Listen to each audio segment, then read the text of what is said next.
নমস্কার, good afternoon. আজকে ঐতিহাসিক স্থাপত্য মুর্শিদাবাদ ডিস্ট্রিক্টে ট্যুর পারপাস আসা এবং তার সঙ্গে তো ভিডিওটা থাকবেই।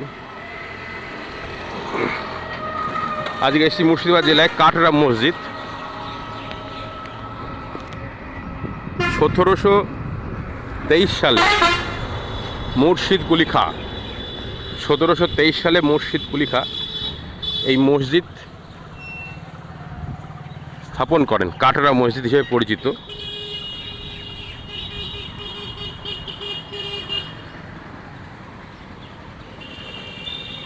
তবে এটা ইসলামিক স্থাপত্য নির্দেশক প্রাচীন,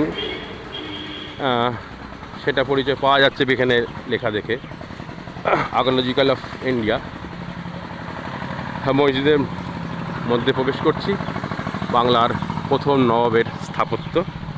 তারপরে এখান থেকেই রাজধানী পরিচালনা করার জন্য প্রথমে এখানে রাজধানী স্থাপন করা হয়। পরবর্তীতে আপনারা দেখেছেন যে হাজারদুয়ারি স্থাপন করা হয়েছিল। ভিতরে প্রবেশ করছি। এখনও খুব সুন্দর সুসজ্জিত রয়েছে, আমি আপনাদের দেখাচ্ছি। বাইরে প্রচণ্ড রোদ্দুর, তবু ভিডিও করছি আপনাদের দেখানোর জন্য। ভিতরে প্রবেশ করব।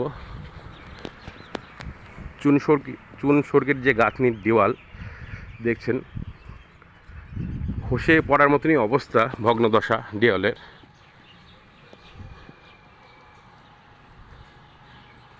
প্রবেশ করছি ভিতরে। হাইট মেরে কেটে 6 ফুট হবে কিনা সন্দেহ আছে, তবে খুব ঠান্ডা ভিতরটা।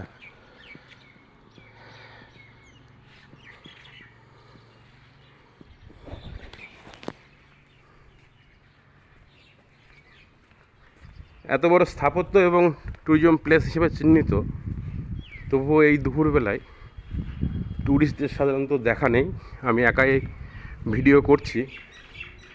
সাধারণত উইন্টার সিজন, শীতকালে প্রচুর দর্শক আসে এবং দেখা যায় মুর্শিদাবাদ ডিস্ট্রিক্টে খুব সামান্য হাতে গোনা 2-1 জন রয়েছে। এরিয়াটা দেখাচ্ছি। এত গরম হলেও ওই বিল্ডিংয়ের ছায়ার পাশে দাঁড়িয়ে একটা শীতল হাওয়া বইছে। ভগ্নদশা। হয়তো এখানে যেরকম পরিষ্কার রয়েছে, নামাজ বোধহয় পড়া হয় এখানে।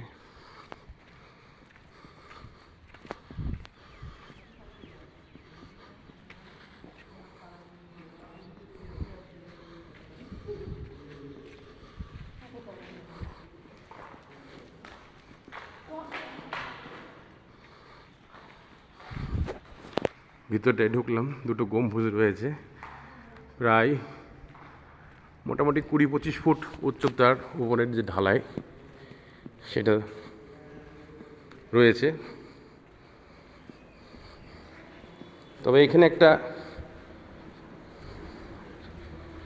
আশ্চর্য বিষয় রয়েছে। মুর্শিদ কুলি খাঁর সময় এই মসজিদ যেমন স্থাপন হয়েছিল, এখানে পাশে একটা শিব মন্দির স্থাপন উনি করেছিল প্রজাদের উদ্দেশ্যে, প্রজাদের সুবিধার্থে। এখানে 2-3টে চূড়ার যে মাঝের গাঁথনি ভেঙে পড়ে গিয়েছে, সেটা প্রকাশ পাচ্ছে। মাত্র 4 জন এসেছে, আমি ভিডিও করতেই ব্যস্ত রয়েছি। তবে যেটা একটা গুরুত্বপূর্ণ কথা বললাম আপনাদের, পাশেই শিব মন্দির রয়েছে এই সারাউন্ডিংয়ের মধ্যেই, এবং মুর্শিদ কুলি খাঁর স্থাপনে আমলেই স্থাপিত হয়েছিল এটা। যদিও বা এইটা এখন যে ঐতিহাসিক জায়গাগুলো আর্কিওলজিক্যাল অফ ইন্ডিয়া, সেন্ট্রাল গভর্নমেন্টের তত্ত্বাবধানে এগুলো দায়িত্ব রয়েছে, তবে শিব মন্দিরটাকে এই মসজিদের সাইডে, আউট অফ সাইডের বা এর সারাউন্ডিংয়ের বাইরে করা হয়েছে। সেটা আপনাদের আমি দেখাচ্ছি।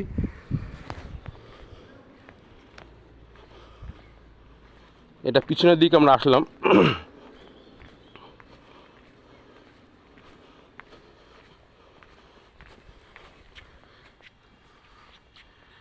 খুবই সুন্দর স্থাপত্যকলা ফুটে উঠছে এবং ইতিহাস কথা বলছে। ইতিহাস এখনও চকচক করছে, ইতিহাস সাক্ষী রয়েছে। মুর্শিদাবাদে যে শাসন ব্যবস্থা ছিল বা স্থাপত্য ছিল বা সিংহাসন ছিল বা রাজার রাজত্ব ছিল, সেটা ফুটে উঠছে। যে শিব মন্দিরটার কথা আমি বলছিলাম, সেটার কাছে আমি যাচ্ছি। মুর্শিদ কুলিকার জীবনে অনেক ইতিহাস আছে, সেটা আমি আর বলতে চাইছি না এই মুহূর্তে। অনেক ইতিহাসের স্টুডেন্টরা এ বিষয়ে অবগত। আমি এর আগে বলেছিলাম যে এই মসজিদ গ্রাউন্ডের মধ্যেই শিব মন্দির রয়েছে। এ দেখুন সেই শিব মন্দিরটা। তবে আর্কিওলজিক্যাল অফ ইন্ডিয়া এর সারাউন্ডিংটাকে এটা সরিয়ে নেয়নি, কিন্তু প্রাচীরের বেষ্টনীটা ভিতরে ঢুকিয়ে দিয়ে জাস্ট এটাকে আউট অফ সাইট করার চেষ্টা করা হয়েছে। এই সেই শিব মন্দির। শিব মন্দিরটাকে মার্বেল বসানো হয়েছে, মানে এটাকে মডিফাই করা হয়েছে। হর হর মহাদেব, জয় শিব শম্ভু। এটা ঠিক এদিকে কাটরা মসজিদ, এবং কাটরা মসজিদের প্রাচীর দেখুন। সাইডে এসেও শিব মন্দিরটা সেই মসজিদ গ্রাউন্ডের মধ্যে ছিল, কিন্তু এটাকে এই কোণা করে বের করে দেয়া হয়েছে, যাতে সমস্ত সম্প্রদায়ের মানুষ ঈশ্বরের প্রার্থনা, আল্লাহর প্রার্থনা তারা তাদের সুবিধা মতো করতে পারে। সেই নিরপেক্ষতার জন্যই হয়তো এই বন্দোবস্ত। আমি সামনের দিকে ঢুকেছি, বাইরের দিকটা দেখালাম। মন্দিরটাকে পুনরায় দূর থেকে দেখাচ্ছি যে কী পজিশনে ছিল বা আছে। এরপরে আমি আর ফ্রন্ট দিয়ে বেরোবো। ফ্রন্টের যে ভিউটা সেটা আপনাদের দেখাচ্ছি। আজকের ভিডিওতে 2-3টে ভিডিও করার ইচ্ছা আছে। হাজারদুয়ারির ভিডিও করছি, এবং হাজারদুয়ারি ভিডিও করার পর হাজারদুয়ারি থেকে মিনিট 10-এর রাস্তা, খুব একটা ইন্টারেস্টিং ম্যাটার থাকবে।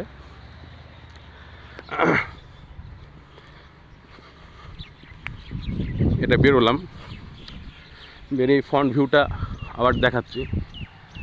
তা যে কথাটা বলেই সমাপ্ত করব,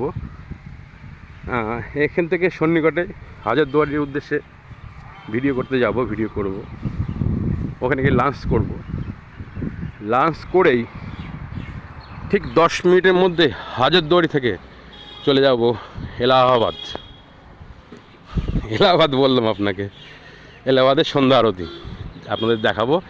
অর্থাৎ এলাহাবাদ বলার কারণ রয়েছে, সেটা সেই ভিডিওতে আসছে। রাখলাম, নমস্কার, ভালো থাকবেন। জয় হিন্দ, বন্দে মাতরম, ভারত মাতা কি জয়।